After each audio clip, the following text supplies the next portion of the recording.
नमस्कार मित्रों, RDT show में आपका स्वागत है। आज हम बात करेंगे देश के प्रमुख विपक्षी नेता राहुल गांधी पर कि राहुल गांधी ने पिछले कुछ सालों में, विशेष करके 2019 के विधानसभा चुनाव के बाद और अपनी न्याय यात्रा के बाद कह सकते हैं, किस तरह से उनके रूपांतरण हुआ है, किस तरह से उनके व्यक्तित्व का ट्रांसफॉर्मेशन हुआ है। और अब राहुल गांधी एक ब्रांड बन के उभरे हैं, जिस तरह से नरेंद्र मोदी प्रधानमंत्री। तो ये क्या रूपांतरण हुआ है, उनकी लीडरशिप की क्या क्वालिटीज हैं इधर उभर करके आई हैं, जिसकी वजह से वो देश का एक बड़ा तबका उनको कबूल कर रहा है एक नेता के तौर पर, और विपक्ष के तमाम जो दल हैं वो भी उनके साथ और एक तरह से उनके नेतृत्व में इस समय लोकसभा का चुनाव लड़ रहे हैं। इस पर बातचीत के लिए हैं हमारे साथ देश के जाने माने समाजशास्त्री professor Anand Kumar. Professor Anand Kumar JNU Delhi में समाजशास्त्र के प्राध्यापक रहे हैं और उन्होंने ग्रो करते हुए देखा है न केवल राहुल गांधी को, बल्कि देश की जो बदलती राजनीति है। वो एक एकेडमिशियन भी हैं और एक्टिविस्ट भी हैं। उनकी पहचान केवल एकेडमिशियन की नहीं है, और जेपी आंदोलन से लेके और वर्तमान में भी संविधान और लोकतंत्र बचाने की लड़ाई में वो सक्रिय रूप से लगे हुए हैं पूरे देश भर में। तो स्वागत है प्रोफेसर आनंद कुमार जी आपका हमारे कार्यक्रम में। जी धन्यवाद आपको नामदेव जी। और मेरा पहला सवाल यही है कि राहुल गांधी को देश एक रिलक्टेंट पॉलिटिशियन के रूप में जानता था कि भाई वो पॉलिटिक्स में आने के बहुत इच्छुक नहीं थे। किसी जमाने में पॉलिटिक्स को पॉइजन तक कहा, और उसका एक कारण ये भी है कि उन्होंने अपने परिवार में जो उनके घर में परिवार में उनके पिता, उनकी दादी की राजनीतिक कारणों से हत्या होते देखी। महात्मा गांधी की शहादत के बारे में भी वो जानते हैं, तो इसलिए वो बहुत इच्छुक नहीं, लेकिन परिस्थितियों वश हम ये कह सकते हैं कि राजनीति में वो आए थे। लेकिन इधर कुछ समय से ऐसा लग रहा है कि अब वो उसमें रम गए हैं।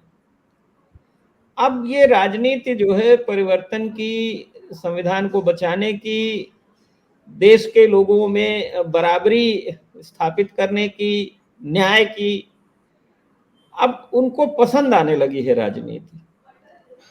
तो आप कैसे देखते हैं कि राहुल गांधी इस समय किस रूप में जाने जा रहे हैं, देखे जा रहे हैं, उनसे क्या उम्मीदें हैं लोगों की, और ये ट्रांसफॉर्मेशन कैसे हुआ है एक अनिच्छुक राजनेता से और एक फुल टाइम पॉलिटिशियन, जो कि अभी उन्होंने कल ही कहा कि भाई इस संविधान की रक्षा के लिए हम जान देने तक को तैयार हैं। रामदेव जी, इस समय जो पिछले कुछ वर्षों की घटनाएं हुई हैं उनका अगर मूल्यांकन किया जाए तो राहुल गांधी का राष्ट्रीय क्षितिज पर उभरना और उनकी बातों को संवाद और विवाद का विषय बनाना, ये एक बड़ा परिवर्तन है। राहुल गांधी ने जिन हालात में राजनीति में कदम रखा उसमें ये बात तो साफ ही है कि उनको राजनीति एक तरफ सत्ता का खेल दिखाई पड़ा और एक तरफ जान का सौदा भी दिखाई पड़ा।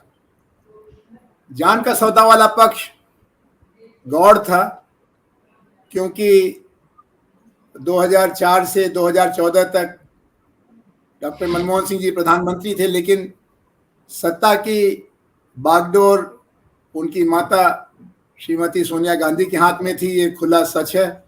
और उस दौर में वो कांग्रेस के अध्यक्ष भी थे।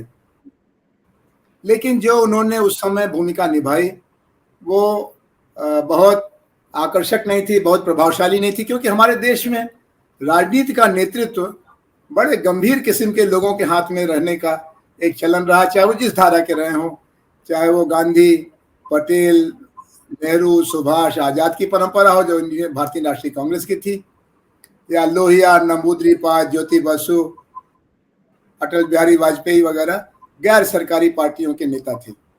और या फिर एक तीसरी धारा भी थी जिसमें एक तरह से स्वार्थ विहीन, सत्ता विहीन राजनीति की कोशिश जो लोकनायक जयप्रकाश नारायण ने अपने तरीके से स्थापित की।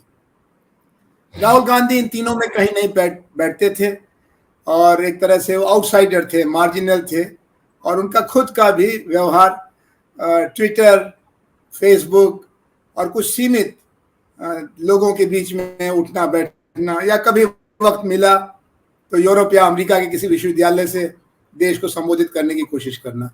तो इलीट पॉलिटिक्स को कहें, अभिजन का, अभिजाति का राजनीतिक आचरण। लेकिन पिछले 6-8 महीने में, बल्कि कहिए साल भर में, जैसे वो जमीन पर उतरे हैं, अपने आरामगाह से बाहर निकले हैं, और जिस तरह से उन्होंने आम लोगों से हाथ मिलाया, गले लगे, उनके दुख दर्द को समझने की कोशिश की और उनके जीवन के सच को अपने तरीके से पहचाना, कभी उनकी झोपड़ी में जाके, कभी उनकी दुकान पर चाय पी के, कभी उनके तरह से मोटरसाइकिल ठीक करना या बोझा ढोना कुली का, या ये सब वो अलग अलग जीवन के जो रूप हैं भारतीय समाज के, उसको वो समझने की आमने सामने की कोशिश करें। इसको कहेंगे साक्षात्कार की राजनीति। और इसमें वो बोले कम, चले ज्यादा। उन्होंने अपनी निडरता स्थापित की है और अपना नायकत्व भी स्थापित किया, क्योंकि कांग्रेस पार्टी का पूरा जो मिजाज था वो भी इसमें बहुत बदला दिखाई पड़ा। कई कांग्रेसी तो ये शिकायत करते मिले कि अच्छी खासी राजनीति चल रही थी, ये किस झंझट में फंसा दिया, पैदल चलो, आगे चलो, पीछे चलो, गर्मी में चलो, बरसात में चलो, जाड़े में चलो। तो इस मायने में राहुल गांधी ने एक बंजर जमीन को फिर से उपजाऊ बनाने का काम शुरू किया है, और वो बंजर जमीन है संसदीय राजनीति, वोट की राजनीति, जिसमें वोटर और वोट मांगने वाला दोनों एक व्यापारी के अंदाज से कि हमको इसमें क्या मिलेगा, क्या लाभ है, क्या हानि है, देश का क्या होगा इसकी बहुत चिंता नहीं, लोकतंत्र का क्या होगा इसका तो कोई सरोकार ही नहीं। और इसका जो सबसे बड़ा प्रमाण हुआ रामदत्त जी, वो घोषणा पत्र के इर्द गिर्द अपनी बात को रखने का उनका अभी चुनाव अभियान। मैं यही जानना चाहता हूँ कि ये जो परिवर्तन की प्रक्रिया रही है राहुल गांधी के अपने व्यक्तित्व में, काम के तरीके में, मिजाज में तो फर्क आया ही आया। क्या कांग्रेस पार्टी को वो जो नीतियों से थोड़ा ड्रिफ्ट कर गई थी उदारीकरण के नाम पर या और चीजों से, क्या वो वापस उसको लेफ्ट ऑफ द सेंटर या एक प्रोग्रेसिव रास्ते पे और आम आदमी के एजेंडे पर लाने में भी कामयाब हुए हैं? क्या उसमें भी उनका माना जा सकता है योगदान, खास करके जो घोषणा पत्र को अगर ध्यान में रखें तो? नहीं, राहुल गांधी का पिछले साल भर का अगर एक बड़ा योगदान आप मुझसे पूछें तो वो राजनीति को निर्गुण से सगुण की तरफ लाना, एक आम सामान्य नीतिगत विमर्श से उठा करके ठोस समयबद्ध कार्यक्रम की तरफ झुकाना। और इस माने में राहुल गांधी की जो सबसे बड़ी आलोचना करने वाली पार्टी है और उसके नेता हैं, वही सबसे बड़े सबूत होंगे कि ये कहा जा रहा है भारतीय जनता पार्टी द्वारा, उसके नायकों द्वारा, कि ये तो वामपंथी हो गए। और उसमें जो वामपंथ के लोग हैं वो जिस एक तरह से बिना शर्त उनके साथ जुड़े हैं, वो भी इस बात को पुष्ट करता है कि वामपंथियों को आज कांग्रेस के साथ संपर्क में, संवाद में कोई संकोच नहीं है। हालांकि केरल में वो आमने सामने खड़े हैं, लेकिन बंगाल में साथ चल रहे हैं, उत्तर प्रदेश, बिहार, मध्य प्रदेश, राजस्थान में साथ चल रहे हैं। तो एक नया तेवर कांग्रेस का दिखाई पड़ रहा है, जिसमें जनता के सवालों के बारे में नंबर 1 उनकी समझ बदली है, नंबर 2 उनका समाधान बदला है, और नंबर 3 उनकी सक्रियता बदली है। और इसका एक अच्छा उदाहरण कर्नाटक का चुनाव था। कर्नाटक में बजाय भारतीय जनता पार्टी की सरकार की बुराइयां करने के, इन्होंने अपनी 5 गारंटी पर दबाव डाला और कहा कि अगर हमको सरकार का मौका मिला तो हम ये करेंगे। देखिए, लोकतंत्र में चुनाव का संदर्भ यही होता है कि जो शासन में है वो बताए कि हम जो कर रहे थे उसमें और क्या बेहतर करेंगे, और जो शासन में नहीं है वो बताएं कि जो शासन में है उनसे हम किस माने में आपके वोट के ज़्यादा बड़े दावेदार हैं। इधर पिछले दिनों में भय की राजनीति चल रही थी, तुम इनको वोट मत देना, नहीं तो ये ऐसा करेंगे वैसा करेंगे। ये कांग्रेस भारतीय जनता पार्टी के बारे में कहती थी मुसलमानों को लेकर के, और मुसलमानों के ही सवाल पर भारतीय जनता पार्टी कांग्रेस पर कहती है तुष्टीकरण करेंगे, ये सारा खजाना मुसलमानों को सौंप देंगे, यहाँ पर तो बड़ी मनमानी चलेगी, यहाँ आतंकवादियों के लिए अदालत रात को 12 बजे बैठा दी जाएगी, यहाँ पर कोई नियंत्रण नहीं, कोई शासन नहीं, कोई अनुशासन नहीं। तो इस मामले में राहुल गांधी ने कांग्रेस का चेहरा बदला है, उसकी चमक लौटी है, और आम लोगों में अभी भरोसा तो नहीं पूरा जगह है, क्योंकि कांग्रेस तो आखिर कांग्रेस है और आम लोग भी इसको कई साल कई रंग में देख चुके हैं। लेकिन इस समय जो कांग्रेस है, जिस तरह से उसमें भगदड़ मची हुई है, बहुत सारे सत्ताधीश छोड़ के जा रहे हैं, बहुत सारे भ्रष्ट नेता कांग्रेस छोड़ रहे हैं, और जिस तरह से राहुल गांधी पूरी निडरता नहीं संपूर्ण निडरता की राजनीति कर रहे हैं, एक साल आम लोगों की तरह से पैदल चलना, अपने को दुश्मनों के निशाने पर लाना, और उसके बावजूद अपनी साख को बढ़ाना, ये बड़ी बात है। ये कोई मामूली उदाहरण नहीं है कि उनके साथ एक तरफ प्रशांत भूषण जैसे लोग खड़े हैं, योगेंद्र यादव जैसे लोग खड़े हैं, दूसरी तरफ सईदा हमीद और जयराम रमेश जैसे लोग खड़े हैं। तो व्यवस्था को संचालित करने वाले भी साथ हैं, और परिवर्तन और विकल्प की तलाश में लगे लोग भी साथ हैं, और सबको अपने अपने राहुल गांधी दिखाई पड़ रहे हैं। ये राहुल गांधी के जो दो प्रमुख एजेंडा मैं समझ रहा हूं, एक सामाजिक न्याय, सामाजिक, और दूसरा आर्थिक। तो सामाजिक न्याय की दृष्टि से एक तो वो जातीय जनगणना की बात कर रहे हैं, आरक्षण की बात कर रहे हैं। तो इसके अलावा जो सामाजिक न्याय का इशू है उसमें आप और क्या देखते हैं? क्योंकि मेरी ऐसी समझ है कि जो आप राहुल गांधी की न्याय यात्रा रही है उससे भी कहीं किसी न किसी रूप में आप जुड़े रहे हैं एडवाइजर के तौर पे या जो भी।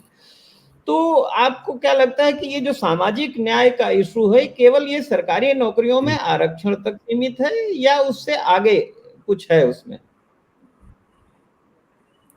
देखिए, मैं समाजशास्त्र का विद्यार्थी हूँ, और मेरे सामाजिक अध्ययन और विश्लेषण में जयप्रकाश नारायण, राम मनोहर लोहिया और गांधी का प्रभाव है, ये मैं पहले साफ कर देना चाहता हूँ। इन लोगों के चिंतन में सामाजिक न्याय की रचना भारतीय लोकतंत्र की और भारतीय स्वराज की अनिवार्य शर्त है, लेकिन ये खाली राज्य सत्ता की मदद से नहीं होगी, इसमें समाज को, समुदाय को भी इन प्रश्नों को संबोधित करना पड़ेगा। अब जैसे सामाजिक न्याय का दो संस्करण है, एक है मंडलवादी संस्करण, जिसको श्री बीपी मंडल की रिपोर्ट के जरिए लागू किया गया, और इसमें फिर सर्वोच्च न्यायालय को भी उसमें दोष दिखाई पड़ा, क्रीमी लेयर का प्रावधान उसको जोड़ना पड़ा। इस काम को करते हुए लगभग 30 बरस हो गए हैं। इसके मूल्यांकन के लिए रोहिणी कमीशन बैठाया गया, और रोहिणी कमीशन की रिपोर्ट इतनी विस्फोटक है कि सरकार ने उसको कबूल तो किया, लेकिन उसको अभी गोपनीय दस्तावेज रखा। क्यों? क्योंकि उसने ये बताया है कि सामाजिक न्याय का जो कार्यक्रम है वो खाली आरक्षण के जरिए अगर लागू होगा तो कुछ जातियों में ही सीमित रह जाएगा जिनका संख्या बल है, और उन्होंने कुछ जातियों को संकेत किया है जिनको कुछ नहीं मिल रहा है। ऐसे दलित और महादलित के बीच में बड़ा फासला है। कुछ जातियां हैं जो सर्वोच्च न्यायालय में मुकदमा लड़ रही हैं कि हमको हमारा हिस्सा अलग करो। क्यों? क्योंकि जो आरक्षण है वो अछूत समस्या को दूर करने के लिए था, हम उसके शिकार रहे हैं, लेकिन हमारे हिस्से में जैसे भील और जाटव, भीलों का या भील और मीणा राजस्थान में, या मांग और महार महाराष्ट्र में, या माला और मादिगा आंध्र प्रदेश में, या चमार जाटव एक तरफ और मुसहर और भंगी दूसरी तरफ। तो इसमें श्री राहुल गांधी को जो इतने भरोसे के साथ वो बोल रहे हैं, थोड़ा सा समय और देना पड़ेगा, समस्या का थोड़ा और नजदीक से अध्ययन करना पड़ेगा। नंबर एक। नंबर दो, खाली राज्य सत्ता के हस्तक्षेप से या निजी क्षेत्र में आरक्षण से इस सामाजिक न्याय का अवतार नहीं होगा। इसके लिए शिक्षा को सार्वजनिक बनाना, सुलभ बनाना, रोजगार का अधिकार, ये दो चीजें जब सबको मिलेंगी तब जाके विशेष अवसर का सिद्धांत या आरक्षण का सिद्धांत काम आएगा, वरना ये हिस्सेदारी का चलता रहेगा।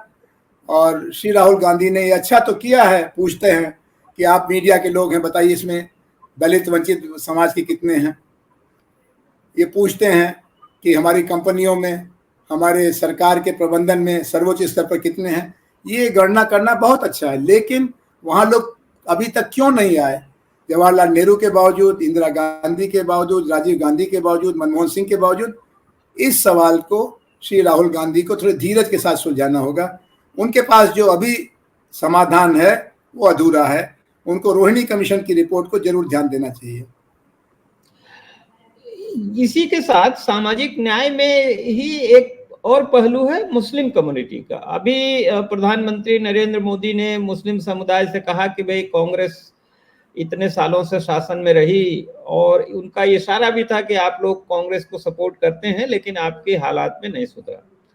और मुसलमान समुदाय में भी, मुस्लिम समुदाय में भी बहुत से लोगों को लगता है कि हमारी हालात में बहुत सुधार नहीं हुआ, राजनीतिक प्रतिनिधित्व तो कम हुआ, उसके अलावा आर्थिक सामाजिक हालात में, शिक्षा में भी सुधार नहीं हुआ। तो आपको लगता है कि मुस्लिम कम्युनिटी के लिए भी कुछ अलग से करने की जरूरत पड़ेगी, राहुल गांधी को सोचने की जरूरत पड़ेगी? यहाँ पर मुस्लिम और हिंदू, सिख और ईसाई की बजाय साधनहीन और संपन्न की जो दो कोटियां हैं, जो हर धर्म में है, हर जाति में है, हर प्रदेश में है, हर क्षेत्र में है, उसका इस्तेमाल करना पड़ेगा। उदाहरण के लिए मुसलमानों का जो संकट है वो सैयद और शेख और पठान एक तरफ हैं और पसमानदा मुसलमान दूसरी तरफ हैं, और एक तीसरा खेमा दलित मुसलमानों का भी है। तो मुसलमान कहने से मंदिर, मस्जिद, धर्म और आस्था तो जहाँ सामने आती है, लेकिन जो अंदरूनी जो वर्गीकरण है, जो अंदरूनी विषमता है, जो पूरी व्यवस्था का समग्र परिणाम है, वो सामने नहीं आता। तो अभी मुसलमानों को लेकर के ये कह दिया गया, और कुछ राज्यों में परिस्थितियां जटिल हैं भी, जैसे आंध्र प्रदेश, वहाँ एक सरकारी आयोग बैठा, जी सुधीर कमीशन, जिसने कहा कि हालात इतने खराब हैं शिक्षा, रोजगार और व्यवसाय की दृष्टि से कि सभी मुस्लिम को आरक्षण का लाभ मिलना चाहिए। अभी एक राज्य विशेष की परिस्थिति होगी, लेकिन अभी श्री लालू प्रसाद जी ने जाने अनजाने में बयान दे दिया, उनका एक छोटा सा वाक्य था, उसको महा संदेश बता दिया गया कि मुसलमानों को आरक्षण मिलना चाहिए। मुसलमानों को नहीं, मुसलमानों में वंचित को, हिंदुओं को नहीं, हिंदुओं में वंचित को, बौद्धों को नहीं, बौद्धों में वंचित को, तब जाकर के बात बनेगी। वरना अभी की जो परिस्थितियां हैं उसमें भारत की शिक्षा व्यवस्था का व्यवसायीकरण, भारत की रोजगार व्यवस्था का सूखते चले जाना, सरकारी नौकरियों का खत्म होना, ये कई कारण हैं जिससे कि राज्य की क्षमता घट रही है, उसका प्रभाव घट रहा है, उसकी साख घट रही है। लेकिन जहाँ तक मुसलमानों का सवाल है, इसमें तो कोई शक ही नहीं है कि मुसलमान को इस समय भारत में जो असुविधाएं हैं, उन असुविधाओं को देखते हुए अपने को, जो असुविधाग्रस्त समाज है, व्यापक समाज है, उससे अपने को जोड़ना चाहिए। जैसे मुस्लिम औरतें पारिवारिक हिंसा के शिकार वैसे ही हैं जैसे हिंदू औरतें।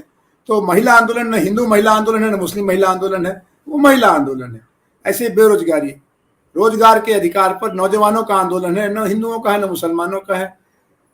अगर हम धर्म के चश्मे को चढ़ा लेंगे तो बड़ी जल्दी हम लोग जो जिन्ना साहब और सावरकर जी की समस्या थी उसमें फंस जाएंगे। पाकिस्तान तो बना, लेकिन मुसलमानों को राहत मिली क्या?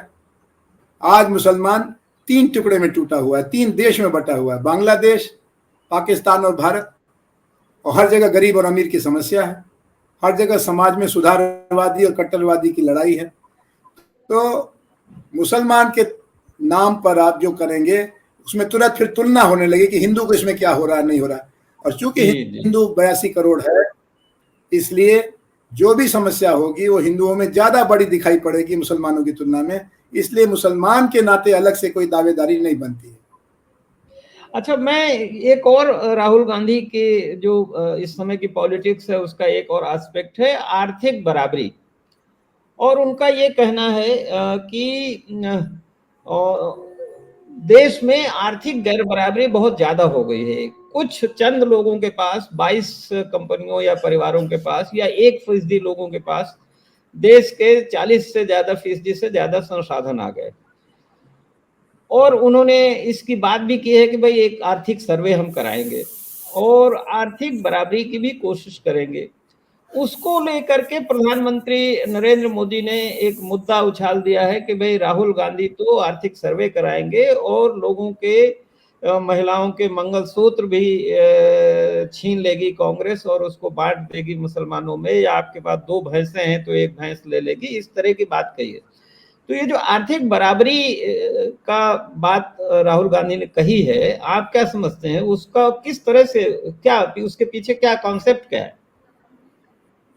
ये ऐसा सच है जिसको राहुल गांधी ने अपनी आंख से देखा है और देश को बताने का नैतिक साहस दिखाया है।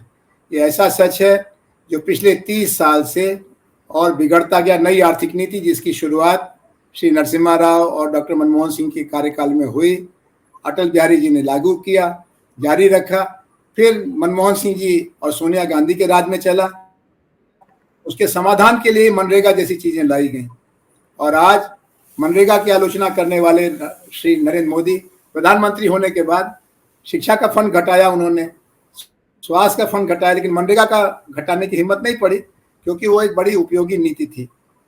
श्री राहुल गांधी जो कह रहे हैं इसमें से 100% सच है। श्री नरेंद्र मोदी उसको बहस को भटका रहे हैं। यहाँ भैंसों को लूटने का कोई कार्यक्रम नहीं है, या 2 मकान है तो 1 मकान छीनने का कोई कार्यक्रम नहीं है। तो चीन में भी नहीं है, तो रूस में भी नहीं है।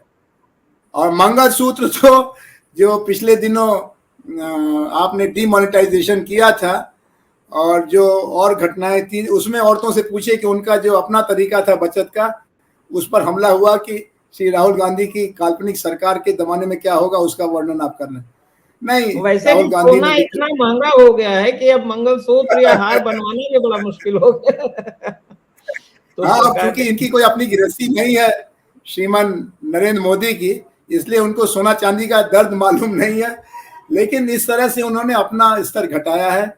उनको राहुल गांधी के नहीं, तो आर्थिक बराबरी के लिए आपको क्या लगता है, क्या पॉजिटिव कार्यक्रम करने पड़ेंगे राहुल गांधी के पास? देखिए, जो सहज अर्थशास्त्र के विद्यार्थी हैं वो कहते हैं कि आर्थिक समस्या का 2 समाधान है, एक है गरीबी का बंटवारा और एक है संपन्नता का निर्माण। हम लोगों ने दोनों को एक साथ मिलाने की कोशिश की आज़ादी के बाद।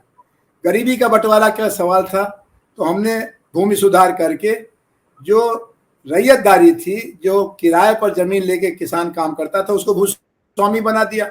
और ये जो बम्बई, कलकत्ता, बनारस, पटना में रहने वाले बाबू साहब लोग थे, उनकी बाबू साहबी खत्म कर दी, उसमें कोई संकट भी नहीं आया।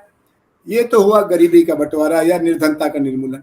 दूसरी तरफ हमने बेरोजगारी के सवाल पर इसका इंतजार नहीं किया कि जब रोजगार निर्माण होगा कल कारखानों से तब हम रोजगार देंगे। हमने रोजगार गारंटी की, महात्मा गांधी स्कीम गांव में की और राजस्थान जैसे कुछ राज्यों में, शहरों में भी शुरू हुआ, शहरों में भी करना पड़ेगा क्योंकि 35% लोग शहरों में रहते हैं। लेकिन संपन्नता निर्माण की तरफ भी बढ़ना पड़ेगा, यानी हमारी जो कृषि नीति है जिसके लिए किसान लड़ रहा है उसकी दाम नीति का सुधार करना पड़ेगा, जिससे 65% भारत के जेब में कुछ ज्यादा आमदनी आए, कुछ ज्यादा खर्च बढ़े। इसको कहते हैं मांग को बढ़ाना। दूसरा, जो छोटे उद्योग हैं, हमारे दोस्त प्रोफेसर अरुण कुमार जी ने अध्ययन किया है कि करीब 6000 तो बड़े उद्योग हैं, 60,000 मझोले उद्योग हैं, 6 लाख लघु उद्योग हैं और 6 करोड़ अति लघु उद्योग हैं जिसमें 1 से ज्यादा लोग रोजगार पा लेते हैं।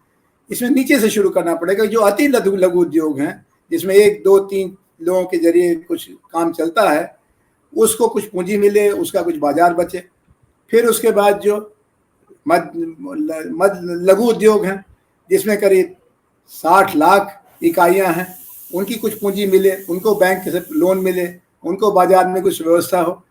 और ये सब बातें जनता पार्टी ने 1977 में करने की कोशिश की थी कि जो काम छोटी इकाई पैदा कर सके उसको आरक्षित रखो। और उसमें अब जैसे अचार और पापड़ में जो गुजरात की बहनें थी उनके लिज्जत पापड़ को जगह बचाई गई और ये जो बड़ी बड़ी कंपनियां थी उनको रोक दिया गया। फूड प्रोसेसिंग में छोटी इकाइयों का बड़ा महत्व है, चाहे आटा की पिसाई हो और चाहे धान को की कुटाई हो, ये हमने बाजार के जरिए चलाने की कोशिश की है 30 साल से, जिसमें मत्स्य न्याय चलता है, जिसमें बड़ी मछली छोटी मछली को खा जाती है। अब जो ठंडा पानी का शरबत था रामदत्त जी, कई कंपनियां थी स्थानीय स्तर की जो ठंडा शरबत बनाती थी, 4 महीना गर्मी रहती पूरे भारत में।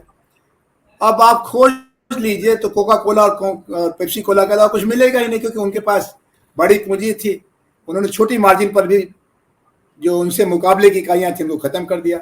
तो उद्योग का, रोजगार का, सृजनशीलता का प्रोत्साहन, उसमें नीचे से ऊपर चलना पड़ेगा। अभी श्री नरेंद्र मोदी का दोष यही है कि इन्होंने 20-22 घरानों को पकड़ लिया है, और वो हवाई अड्डा हो तो, पानी का बंदरगाह हो तो, रेल हो तो, सब अडानी अंबानी, अंबानी अडानी, हम दो हमारे दो। ये आलोचना राहुल गांधी की बिल्कुल सही है। ये भारतीय आर्थिकी को जानने वाले स्कूली बच्चे को भी लगेगा कि राहुल जी सही बोल रहे हैं और प्रधानमंत्री नरेंद्र मोदी जी उनकी गलत आलोचना कर रहे हैं। ये भारत की नई सरकार अगर बनेगी तो वो भैंस खोल खोल करके इकट्ठा नहीं करेगी, वो कोशिश करेगी कि जो सीमित साधन वाले लोग हैं उनको बैंक से, बाजार से सहयोग मिले। बैंक और बाजार दोनों असहयोग कर रहे हैं और इसी को क्रोनी कैपिटलिज्म कहा जा रहा है। और यहाँ तक बात बिगड़ गई कि हमारी सरकार के बनाए कारखाने में जहाज बन रहा था, नए जहाज बनाने थे, आपने एक ऐसे उद्योगपति को पकड़ा क्रोनी कैपिटलिस्ट होने के नाते, जिसने एक प्लास्टिक का भी हवाई जहाज कभी नहीं बनाया था, खिलौना नहीं बनाया था, और राफेल के पूरा ठेका उसको दे दिया। अब ना अनिल अंबानी की चर्चा होती है और ना उस समय के निर्णय लेने वालों की, कि अनिल अंबानी तो दिवालिया हो गए, अब राफेल कौन बनाएगा। ऐसे ही और भी क्षेत्र हैं जिसमें निजीकरण चल रहा है, जिसका कि भारत का मजदूर आंदोलन विरोध कर रहा है।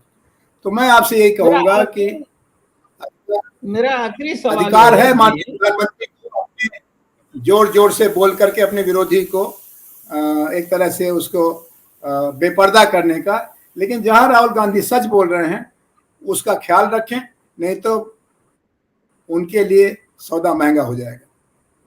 अच्छा, एक आखिरी मेरा सवाल है। अभी शरद पवार जी ने 2 बातें कही हैं। एक तो ये कहा है कि भाई आगे चल के कई रीजनल पार्टीज जो हैं, जो लाइक माइंडेड है, उसमें उन्होंने अपनी पार्टी का भी जिक्र किया कि कांग्रेस में मर्ज कर जाएगी और ज्यादा कोऑपरेशन से काम करेंगी। वो तो खैर एक अलग इशू है, लेकिन उन्होंने ये कहा है कि राहुल गांधी की स्वीकार्यता विपक्षी दलों में बढ़ी है।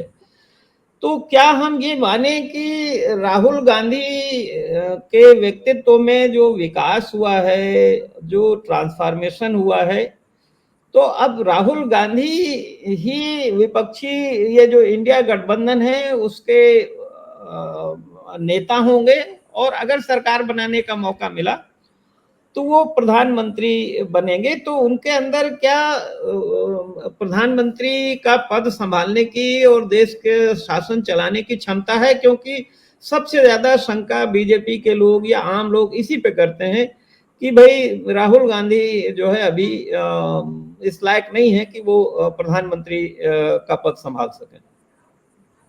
देखिए, इसमें दोनों तरह के उत्तर संभव। राहुल गांधी के पक्ष में ये कहा जा सकता है कि अगर लाल बहादुर शास्त्री जी, अगर विश्वनाथ प्रताप जी, अगर चंद्रशेखर जी, अगर अटल बिहारी वाजपेयी जी बिना शासन चलाने का लंबा अनुभव हुए भी शासन के लिए चुने गए और प्रधानमंत्री पद को उन्होंने किसी बड़ी दुर्घटना के बगैर चलाया, तो राहुल गांधी भी कर सकते हैं। क्योंकि भारतीय लोकतंत्र में ये अमेरिकी प्रेसिडेंसी नहीं है, ये संसदीय व्यवस्था है जिसको श्री नरेंद्र मोदी ने विकृत कर दिया है, जहां एक ही व्यक्ति सब कुछ तय करते हैं, एक ही व्यक्ति का चेहरा दिखाई पड़ता है, चाहे रेल हो, चाहे किसान हो, चाहे उद्योगपति हो, चाहे विद्यार्थी हो, चाहे स्पोर्ट्स हो।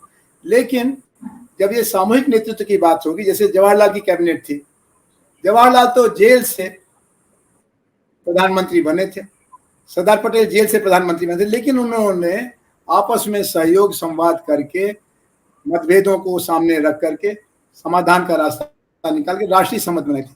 राहुल गांधी ने जो घोषणा पत्र जारी किया है वो राष्ट्रीय सहमति का दस्तावेज है, उसमें कहीं पार्टीवाद दिखाई नहीं पड़ रहा। वो तो अगर श्री नरेंद्र मोदी भी चाहें तो आज से लागू कर सकते हैं। राष्ट्रीय सहमति के निर्माण में राहुल गांधी की प्रवृत्ति है, ये बड़ी बात है। और इस नाते वो योग्य हैं। उनके खिलाफ ये कहा जा सकता है कि राहुल गांधी के अंदर एक खास तरह का विरक्ति भाव है। वो अपनी पार्टी के अंदर भी जब बड़े फैसलों का मौका आता है तो खड़गे जी को, जयराम रमेश को और लोगों को जिम्मेदारी सौंप देते हैं।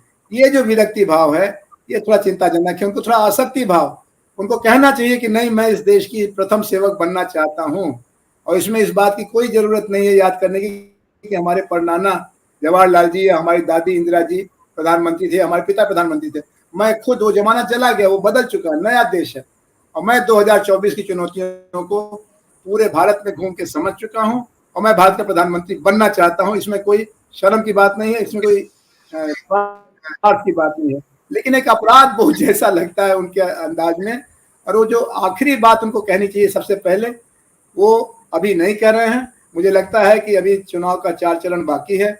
शायद जैसे अभी उन्होंने शायद कल बयान दिया कि ये 400 के पार जाने की सोच रहे थे, 150 के पार हो जाए तो मैं इनको बधाई दूंगा। इस तरह का थोड़ा नेतृत्व वाला, जो नेता का एक दमखम वाला, जैसे जयप्रकाश जी थे, उन्होंने कहा कि मैं तो नहीं चुनाव लड़ रहा हूं, लेकिन मैं चाहता हूं कि जो भी लोग तानाशाही के खिलाफ के मोर्चे से लड़ रहे हैं उनको वोट दो, तानाशाही को हराओ।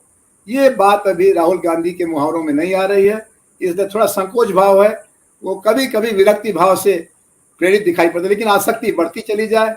वो भारत के लोगों को वैसे ही प्यार करे जैसे जवाहरलाल नेहरू प्यार करते थे, जैसे जयप्रकाश नारायण प्यार करते थे। तो उनका स्वीकृति का निर्माण होने में कोई कुछ दिन ही लगेंगे।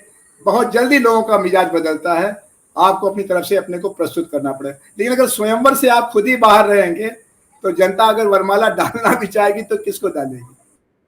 नहीं तो क्षमता है उनके अंदर, आपको लगता है अब वो इतने मैच्योर हो गए हैं? ये तो भारतीय लोकतंत्र की क्षमता का सवाल है, भारतीय मतदाता की क्षमता का सवाल है। अगर जांच पड़ताल करके भारतीय मतदाता ने किसी को चुन दिया, कभी कभी गलत फैसले भी हो जाते हैं, लेकिन उसको फिर सुधारने का भी मौका। भारतीय मतदाता ने पिछले 75 साल में अपनी सूझबूझ से अलग अलग तरह के लोगों को, अलग अलग तरह के दलों को मौका दिया है। और अभी तक तो ब्राजील जैसी, अर्जेंटीना जैसी, इंडोनेशिया जैसी, पाकिस्तानी जैसी दुर्घटना नहीं हुई है, ऐसी बेवकूफ़ी नहीं हुई है। तो अगर भारतीय मतदाता राहुल गांधी की अगुवाई वाले गठबंधन को बहुमत देता है, और अगर शरद पवार जैसे 80 बरस के उस पार के अनुभवी नायक कहते हैं कि इस नौजवान नेता में, और नौजवान भी क्या, तो 50 साल के इस पार आ गए हैं, तो अगर इस प्रौढ़ नेता में, अधेड़ नेता में क्षमता है, हमें उनकी बात को गंभीरता से देखना चाहिए। चलिए, बहुत बहुत धन्यवाद आपका प्रोफेसर आनंद कुमार जी ने। आपने जो राहुल गांधी के व्यक्तित्व और उनकी जो नीतियों का झुकाव किधर है, और दूसरे उनके अंदर क्या देश की नेतृत्व की बागडोर अपने हाथ में लेने की क्षमता है या नहीं, ये बहुत सारे सवाल जो हमारे दिमाग में थे, आपने उनका उत्तर दिया। लेकिन जरूरत यह है कि राहुल गांधी खुद अपने को प्रस्तुत करें उस ओर, तभी बात बनेगी। बहुत बहुत धन्यवाद आपका। बहुत धन्यवाद आपको, बहुत धन्यवाद।